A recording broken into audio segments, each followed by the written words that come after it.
Fight!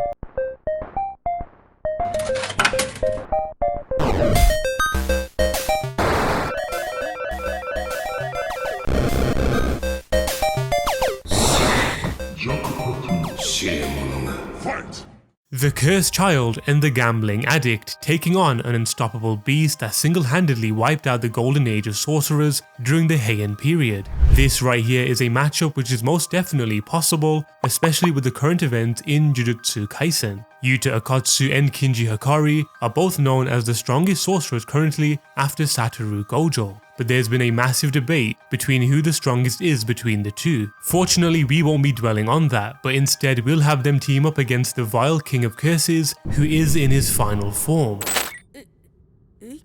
The common question in these types of battles would be, how long could Yuta and Hakari last? Or something along the lines of how long will it take Sukuna to completely destroy them? However, let's think positively for once. With the skill set of both Yuta and Hakari, it's plausible to think that the pair could possibly take down a full-form Ryomen Sukuna. Anyways, Yuta is stacked to the brim with his copy technique, insane amount of cursed energy, and last but not least, the power of Rika. Then we have Kinji Hakari. Once you are trapped within his domain expansion, you'll be facing off against an immortal monster. But regardless of all of this, they'll be facing off against the only person to have quote-unquote killed a full-powered Satoru Gojo. So with that being said, could Yuta and Hakari destroy a full-form Sukuna? Cold turkey may be great on sandwiches, but there's a better way to break your bad habits. And I'm not talking about some weird cursed energy remedy that you can buy online, or some kind of drink that your local white van dealer is offering. Instead, I'll be talking about today's sponsor, Fume, as they look at the problem in a different way. Not everything in a bad habit is wrong. So instead of a drastic, uncomfortable change, why not just remove the bad from your habit? Fume is an innovative, award-winning flavored air device that does just that. Instead of electronics, Fume is completely natural. Instead of vapor, Fume uses flavored air. And instead of harmful chemicals, Fume uses all natural delicious flavors. You get it? Instead of bad, Fume is good. It's a habit you're free to enjoy and makes replacing your bad habits easy. It fills the void in a natural, guilt-free way. Your Fume comes with an adjustable airflow dial and is designed with movable parts and magnets for fidgeting, giving your fingers a lot to do, which is helpful for de-stressing while breaking your habit. When I had used Fume, it actually felt great, and I knew that this was completely different to everything else out there. There were so many flavors to try from, and easily my favorite was the crisp mint, which makes sense since it is the best-selling flavor. The whole experience just felt very fresh and soothing, keeping me relaxed and surprisingly had kept me focused when making these videos for you guys. This flavored air device is one of a kind, and I'm so glad I've got one. Anyway, stopping is something we've all put off because it's hard, but switching to Fume is easy, enjoyable, and even fun. Fume has served over 150,000 customers and has thousands of success stories, and there's no reason that can't be you. Join Fume in accelerating humanity's breakup from destructive habits by picking up the Journey Pack today. Head to tryfume.com/Arzin or scan the QR code and use code Arzin to get 10% off when you get the Journey Pack today. Also, another cool exclusive, the Fume Solano launched last November. You can upgrade your Journey Pack to the Solano to enjoy the premium walnut barrel and Onyx black coated mouthpiece that has a smoother finish and still get 10% off. That's tryfum.com and use code Arzin to save an additional 10% off on your order today. But anywho, let's get back into the video. So to kick things off, where could this battle take place? Well, of course, with how things are currently going in the Jujutsu Kaisen manga, these three will meet each other near the same spot Gojo was killed, similar to how Yuji and Higuruma turned up against Sukuna. But what they will see before them is complete rubble and destruction, along with the blood of their comrades splattered everywhere.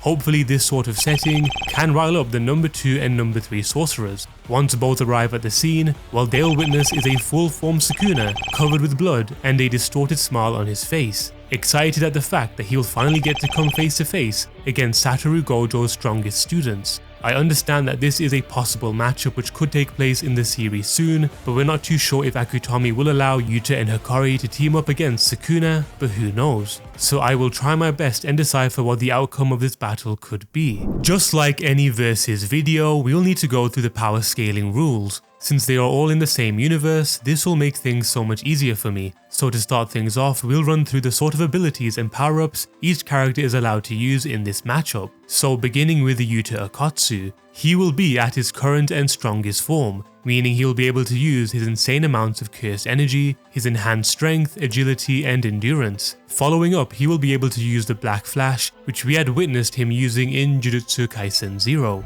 Now to top things off in his already overpowered arsenal, he will be able to use Rika, but only for the 5-minute restriction as revealed to us in chapter 178 of the manga. As for Yuta's curse techniques, he can use his copy technique, curse speech, shikigami, sky manipulation, reverse curse technique, and possibly his domain expansion, which is something I'll expand more on this video. So those are all the abilities and power-ups Yuta can use in his fight against Sukuna. So now what about Hakari? As for Hakari, we know that he has a limited amount of techniques when compared to Yuta, but that doesn't mean it isn't as effective. Hakari will be able to take full advantage of his rough cursed energy in this fight. He will also be able to use his cursed technique, Private Pure Love Train. However, Hakari's biggest asset in all of this would be his domain expansion, Idle Death Gamble, which grants him plenty of jackpots. So now what about Sukuna? Which version will we see from him in this potential matchup? That would of course be his full form that we are currently witnessing in the Jujutsu Kaisen manga. What is in the arsenal of a monstrous Sukuna? First would be his unlimited cursed energy. Technically that is what it is since he had crossed the line between human and curse. So essentially Sukuna's cursed energy would be like breathing air for him. Next would be his dismantling cleave and his fire technique, which we saw him pull off against Jogo and Mahoraga during the Shibuya incident arc.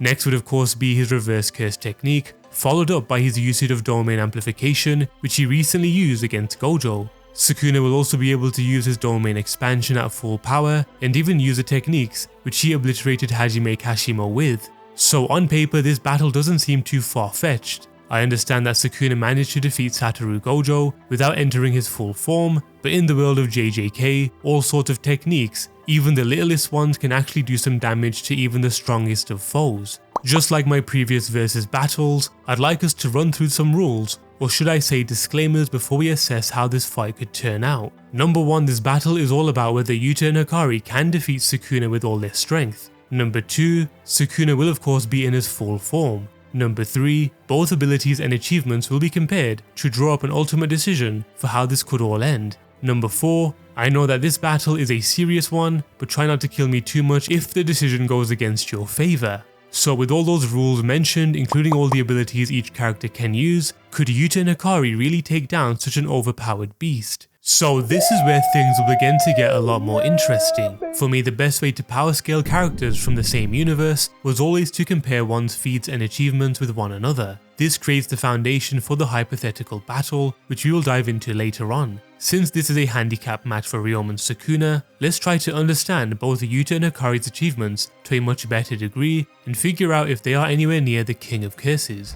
So Exhibit A, Yuta Hakari. From being a frail young kid who was terrified of Rika to becoming the second strongest sorcerer after Satoru Gojo. This is a massive jump from what we saw of him in Jujutsu Kaisen 0. So what we learn about Yuta's abilities in JJK 0 is that he managed to copy Inumaki's cursed speech and then later on managed to tank Suguru Geto's maximum Uzumaki technique with the help of Rika. The maximum Uzumaki is easily one of the most powerful moves in Jujutsu Kaisen, since he combined all 4,461 remaining cursed spirits into one attack. This of course led Yuta to remove all limiters from Rika and allow her to go all out against this attack. This would then lead to Suguru Geto's body being completely damaged and Yuta coming out of this without a scratch. We have to keep in mind that Yuta was a lot similar to Yuji at this point, being a first year student who had just recently understood how to control this power and eventually defeat a special grade sorcerer. But the current Yuta, when compared to him when he was first introduced, is a massive difference. The current Yuta knows exactly what he is doing and has become a much more refined sorcerer.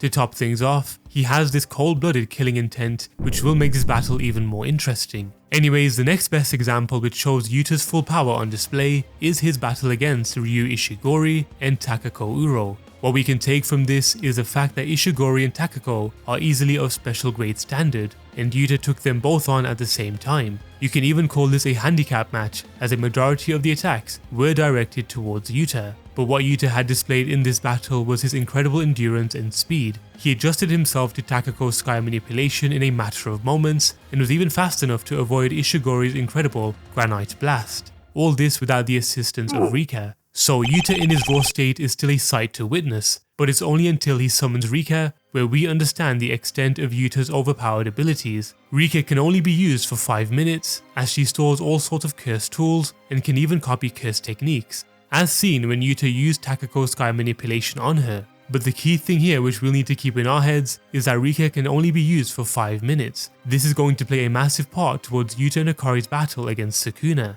Anywho, it would be Yuta's insane amounts of cursed energy and himself manipulating it to a degree which we would all call advanced. That shines the most about him. Now to Exhibit B, Kinji Hakari. Unfortunately, he isn't as stacked as Yuta, but regardless, his curse technique and domain expansion are both forces of nature. So Hakari's curse technique and domain expansion are one and the same. Idle Death Gamble is as complicated as it gets, but to put it simply, once Hakari continues to gain jackpots one after the other in this pachinko themed game, then you'll be coming up against an immortal opponent. But again, just like Yuta has his limits, this immortality jackpot of Hakari's can only last around 4 minutes. Akutami is smart here by regulating both Yuta and Hakari's abilities to make sure they don't break the power scaling system in JJK. As we had seen in Hakari's battle against Kashimo, is how once Hakari enters this state of immortality, that is when his reverse curse technique just works automatically, recovering his body in a matter of moments after being pulverized. But at the end of the day,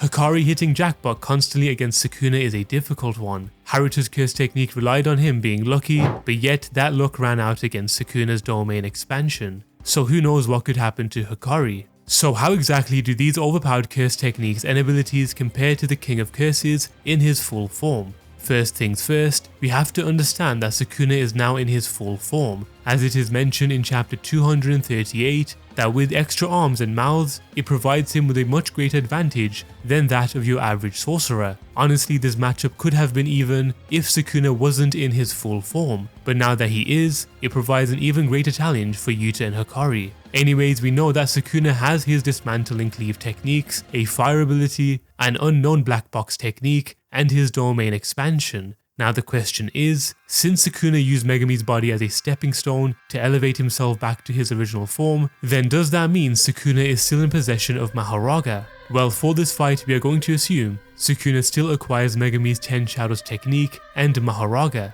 which again, regardless of Yuta and Hakari's insane abilities, they pale in comparison to the King of all curses. Right now, Yuta and Hakari's situation is looking dire. The fact that Satoru Gojo, the strongest sorcerer of this generation, struggled against Sukuna, who wasn't even in his full form, only spammed his domain expansion and used Mahoraga, was then ruthlessly sliced into two. Out of all people, the only hope for this fight was Gojo, but Yuta and Hakari, even by combining their powers and abilities, are at such a steep disadvantage against this monster.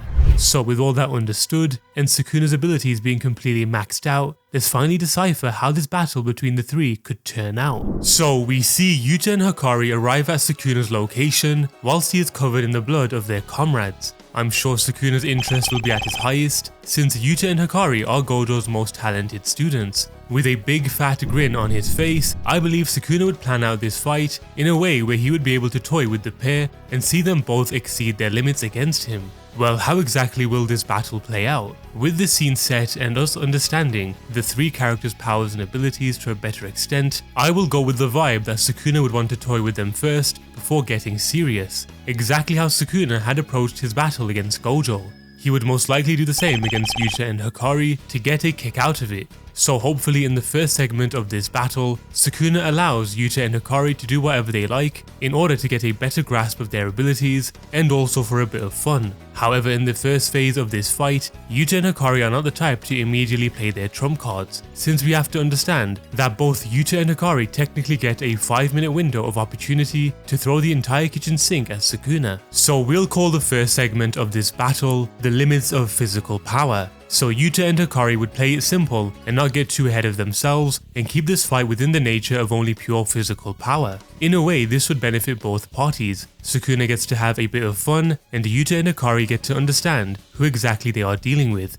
Now for this we'll need to go to chapter 231 of the manga, where Hakari and Yuta admit to having been hit with Gojo's blue technique, and when asked if it had hurt, Yuta states it had made him puke, whilst both Hakari and Yuta look down in horror. But the funniest thing about all of this is the fact that throughout Sukuna's battle against Gojo, Sukuna, not even in his final form, was tanking these blue hits by Gojo, and it wasn't just once, but multiple times. So when we compare Yuta and Hakari to Sukuna's endurance, this is a crazy mismatch. So back to the fight. With both Yuta and Hakari endlessly throwing punches at Sukuna, the King of Curses would probably just raise his forearms up, taking these hits all whilst laughing. This in itself would completely demotivate both Hakari and Yuta. Now let's say on the odd chance that Sukuna wants to have a little more fun during this first phase of this battle, he could probably throw one punch each at Yuta and Hakari, sending them both miles away. So even in terms of speed, power, durability, and battle intellect, Sukuna defeats the pair with complete ease. If a pre-full form Sukuna can keep up with Satoru Gojo, then a full form Sukuna can easily toy with Yuta and Hakari in just a raw physical contest.